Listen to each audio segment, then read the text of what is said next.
আমার রাসূল আকরাম সাল্লাল্লাহু আলাইহি সাল্লাতু ওয়াসসালামের জন্মের পরে আবু লাহাবের একজন দাসী ছিল, যার নাম হলো সুয়াইবা।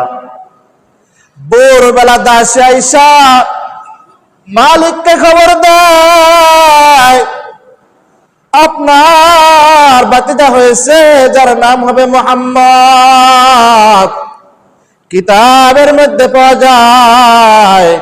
এই খবরটা শোনার সাথে সাথে আবু লাহাব তার ওই দাসীকে মুক্ত করে দিছে। জোরে বলেন সুবহানাল্লাহ। রাসূলুল্লাহর চাচা হযরত আব্বাস রাদিয়াল্লাহু তাআলা আনহুর সাথে স্বপ্ন যুগে আবু লাহাবের সাক্ষাৎ হয়।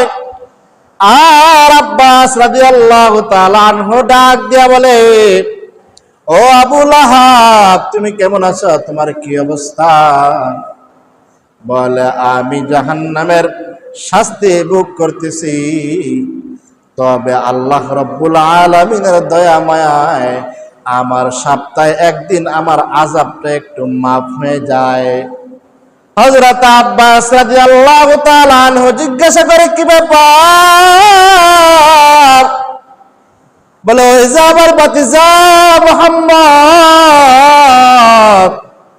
জন্মের আনন্দে দুনিয়াতে আসছে, আনন্দে আমি আমার বাদিকে 2 আঙ্গুল দিয়া ইশারা দিয়ে বলেছিলাম, যাও যাও, আমি তোমাকে আজাদ করে দিলাম, তোমাকে মুক্ত করে দিলাম। এই উসিলায় আল্লাহ রাব্বুল আলামিন সপ্তাহে একদিন সোমবার ফজরের পর থেকে মাগরিব পর্যন্ত আমার এই 2টা আঙ্গুল চুষার হুকুম দেয়।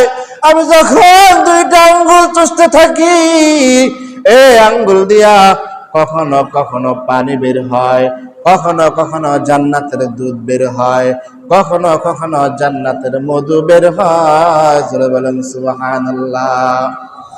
এই ঘটনার দ্বারা বুঝাইতে চাই